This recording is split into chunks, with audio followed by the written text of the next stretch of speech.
Salut les gens, c'est Endeavor.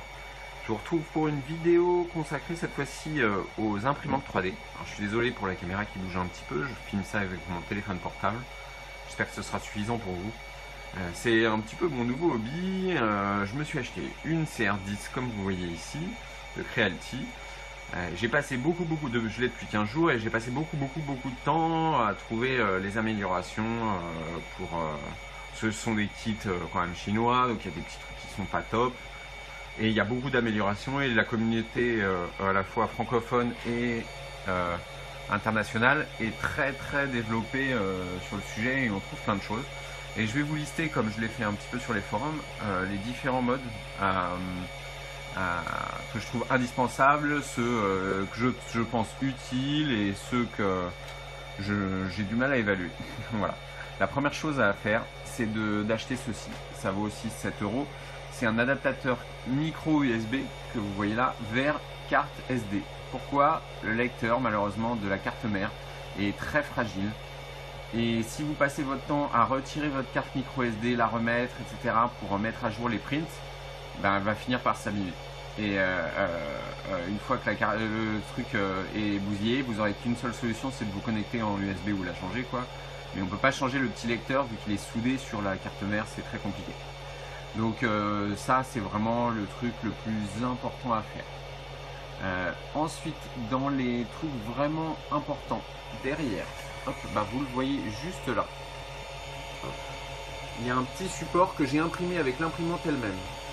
Ça sert à tenir le câble qui alimente le lit chauffant. Pourquoi? Parce qu'il est directement soudé au lit chauffant et quand le lit bouge comme ça, et ce qu'il fait tout le temps, vous risquez de tirer sur ce câble là et les soudures pourraient lâcher.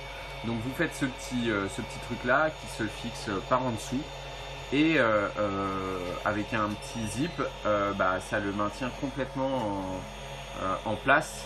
Et vous ne tirez plus dessus puisque vous tirez sur la partie du câble qui est renforcée. Ensuite, dans la liste des choses à faire, hop, ça, franchement, ça vous facilite la vie. Une des plus grosses difficultés au début, je pense, pour les gens comme nous qui commençons, c'est de bien mettre à niveau ce fameux lit, bien le régler pour que la buse qui injecte le plastique soit pile à la bonne hauteur, qui crache bien le plastique à la bonne hauteur.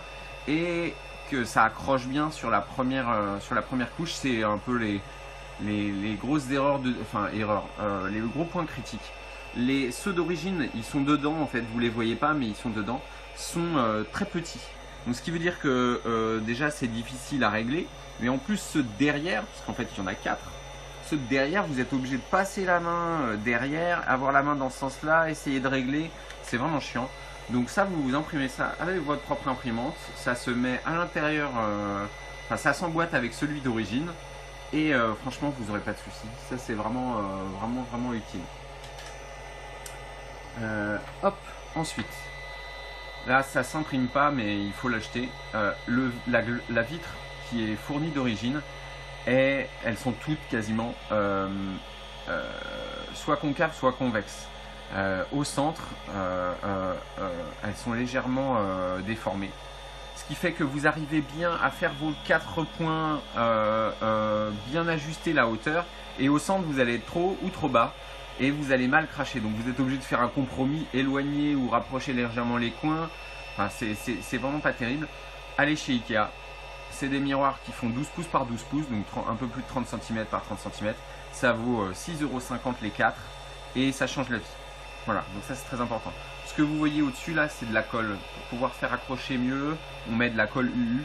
Donc ça c'est ce que vous allez vous acheter tout de suite. De la colle UU ou de la compatible de merde comme celle-là. Ça vaut pas cher, vous en mettez. Et puis ça tient votre première couche. Ça permet d'avoir une meilleure surface d'accroche. Et c'est vraiment le jour et la nuit, c'est vraiment top. Ensuite, dans ceux qui sont assez importants, je vous présente celui-là, le petit en blanc qui est juste là. Son but, c'est uniquement d'empêcher ce câble-là de frotter contre l'axe Z qui est là. Alors, indispensable, j'en sais rien. En tout cas, tout le monde le conseille vivement. Il y a un petit bidule pour pouvoir tenir ce câble, pardon, tenir le câble qui est là. Bon, je vais pas le faire parce que mon imprimante, bon, ça c'est pas forcément le truc le plus utile de la Terre. Mais si, enfin, la partie qui empêche le filament de frotter contre votre axe Z, ça doit être pas mal. Ensuite, qu'est-ce que j'ai fait? J'ai isolé le lit chauffant que vous voyez là. Pourquoi? Parce que on voit bien que il est, enfin, vous verrez sur la vôtre, il est complètement ouvert en dessous. Donc certains conseillent de mettre des plaques de liège à coller, etc. Franchement, ça me saoulait, j'avais pas envie. J'ai fait plus simple qu'on trouve sur un tuto que j'ai trouvé sur le net.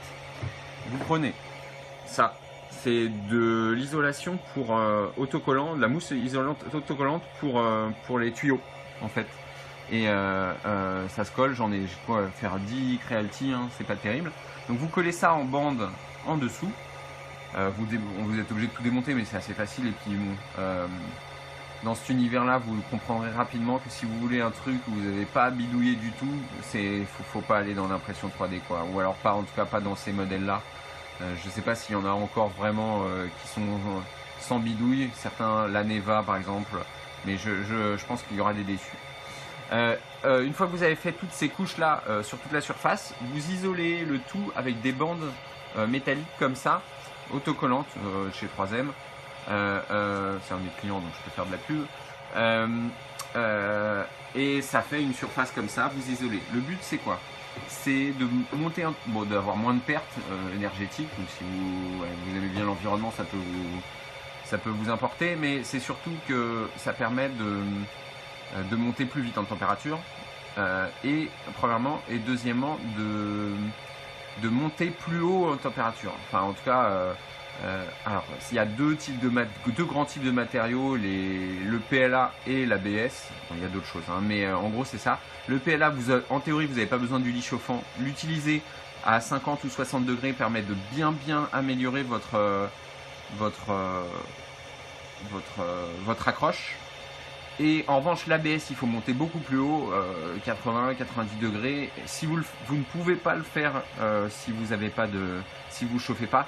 Et monter au-delà de 80, c'est un enfer si c'est pas isolé. Donc ça, tout le monde le conseille vivement. Voilà. Ça, c'est ce que je pense être vraiment dans le principal. Bon, je viens de finir mon impression, ce qui fait que je vais couper ça. Et là, vous allez voir un des trucs, vous allez vous rendre compte du bruit de la machine. C'est très bruyant. C'est pas vraiment l'impression qui est bruyante. Ce sont les deux, enfin il y a 3 ventilos, mais les 3 ventilos qui sont dans la boîte. Dans cette boîte-là, on peut les changer par des modèles plus silencieux. J'en ai commandé. Je vais voir comment ça fonctionne. Si c'est facile à faire. Enfin, j'ai vu des tutos, ça a l'air d'être facile à faire. Surtout que bon, je vais les faire sertir parce qu'il y a un petit truc à sertir, c'est plus simple par mon technicien. Donc bon, ça sera plus simple. On verra ce que ça donne. Ça, je vous en parlerai peut-être plus tard. Qu'est-ce qu'il y a dans les trucs vraiment pratiques dans les modifications? Ça, en fait, je devrais le mettre dans les indispensables. C'est un bloqueur plus grand pour la bobine. Celui qui est fourni d'origine, il est tout petit, donc si ça saute, votre bobine pourrait tomber. Ça, il est plus grand. J'en ai fait plein, des trucs beaucoup plus grands qui s'ajustent avec des vis, des machins. Franchement, il n'y en a aucun. Alors, j'ai eu pas mal de prix de foirée, mais même ceux que j'ai réussi à faire, ils étaient jamais à la bonne dimension, ça déconnait. Franchement, celui-là, c'est le plus simple. Moi, je le recommande vivement. Ensuite, qu'est-ce qu'il y a? Alors, si comme moi, vous voulez utiliser un Raspberry Pi, alors ça te permet de faire quoi? Ça permet de contrôler à distance, au lieu de changer en permanence la carte SD, de loader un truc, ça permet de contrôler toute votre imprimante à distance. Moi, c'est assez pratique parce que mon PC est à l'étage du dessus. Et c'est franchement beaucoup plus pratique pour moi de gérer ça comme ça. On peut tout uploader les modèles, changer, prévisualiser, voir où ça en est sur un espèce de visualiseur. Et vous pouvez raccorder une webcam à ce qui permet de surveiller vos prints, à tout ça. Et bon, moi, c'est ce que j'ai fait parce que je suis un peu geek. Franchement, Je dirais pas que c'est indispensable du tout, hein. C'est vraiment le truc du geek absolu. Il n'y a pas beaucoup d'intérêt. Dans les trucs euh, enfin voilà, il y a ça, je l'ai pas mis là, mais il faudrait que je le mette. C'est un petit couvercle pour empêcher la poussière de rentrer dans l'extrudeur. Voilà, donc ça, je pense que c'est pas mal à faire.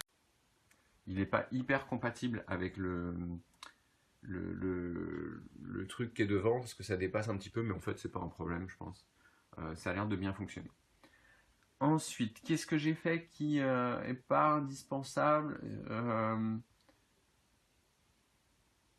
Alors, donc, l'ennemi de l'impression 3D, pour avoir des trucs les plus propres possibles, ce sont les vibrations. Je ne sais pas si vous allez le voir, mais j'ai eu pas mal de problèmes dessus. Non, ça c'est d'autres problèmes. Donc pour pallier à ça, il y a certains qui proposent ces 4 supports, imprimer ces 4 supports, équipés en dessous de balles de squash. Voilà, c'est censé empêcher la transmission des vibrations entre la table et le système et empêcher le ghosting, qui est un type de défaut qui peut apparaître.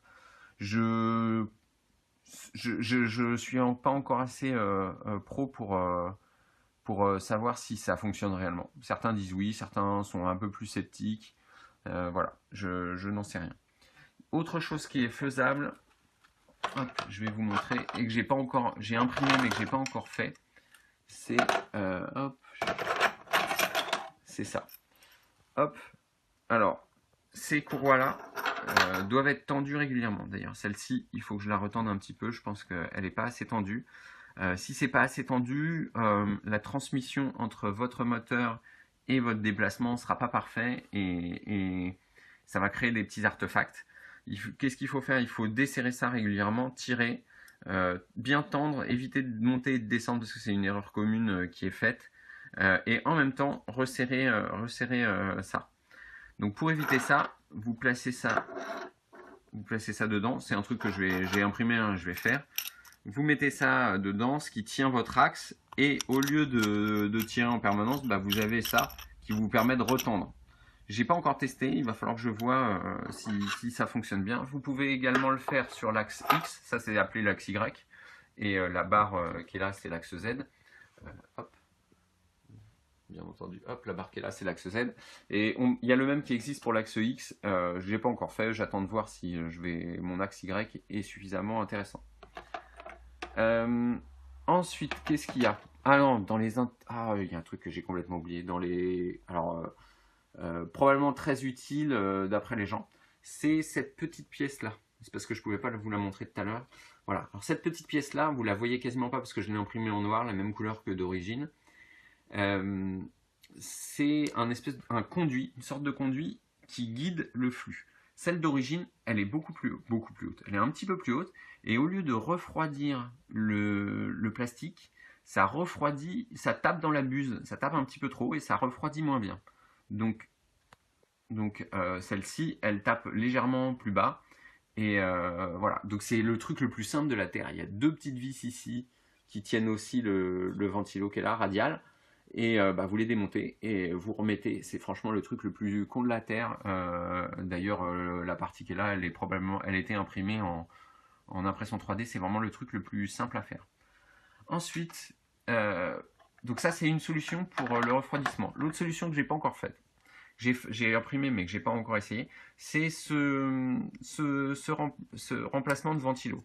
Alors ça s'appelle OEM FNG parce que ça ressemble à un croc. OEM parce que ça utilise les 2 ventilos d'origine. Vous n'avez même pas à couper de câble, etc. Il y a juste à retirer le capot qui est là, à le placer et à revisser vos 2 trucs. Je ne l'ai pas encore fait, donc certains disent que ça oriente beaucoup mieux le jet le souffle d'air de refroidissement. La plupart des gens le font. Voilà. Est-ce que c'est parce que c'est utile ou parce que c'est hype? Je n'en sais rien. Moi, comme je suis un peu un gogo, je l'ai fabriqué. Ça me permettait aussi de bien tester mon impression, de bien progresser. Voilà, je vais voir si c'est vraiment utile ou pas. Ensuite, dans les bidules à la con, c'est un truc, j'en parlerai probablement plus tard. Ça, c'est un vrai gadget. ça va ici, et ça ira là à terme, et ça permet de bloquer un capteur. Hop, ce capteur-là, qui est muni d'une petite carte électronique, qui permet de calibrer automatiquement votre lit. Ça demande une mise à jour de la carte mère, un flashage de la carte mère pour une version modifiée. Et ça permet de faire 9 points. Il va les tester. À chaque début de print, vous allez lui dire de le faire. Il va modéliser en 3D dans sa petite tête de carte. Il va modéliser en 3D le positionnement de votre lit parce qu'il n'est jamais parfait au micron près. Et il va corriger votre fichier G-code, enfin le fichier qu'on injecte dedans. Enfin, il va l'interpréter pour corriger les petits défauts de ça. Et voilà, ça c'est un gros upgrade que je vais faire dans quelques temps, quand je reviendrai de congé probablement. Et voilà, ça c'est intéressant. Qu'est-ce qu'on propose d'autre? Ben, je crois que c'est tout. Hop, je vérifie, vous avez fait une petite liste parce que j'avais commencé et puis bien entendu j'ai oublié les 3/4 des trucs. Et malgré ma liste, j'ai oublié des trucs. Non, je pense que c'est pas mal. Contentez-vous de la toute première liste, plus le tout le début de la vidéo, plus ça. Je pense que ça vaut largement le coup de bien de le faire, surtout que ça prend une dizaine de minutes à imprimer maximum. Enfin voilà, c'est assez pratique. Et voilà mon premier print, le plus grand print que j'ai fait pour l'instant. Ça paye pas de mine, mais ça permet de bien être sûr que je peux imprimer sur toute la largeur quasiment. Ça fait 25 cm. Alors je suis pas encore aux 30 cm de la taille théorique, mais je suis assez content. Voilà. Bonne journée à vous.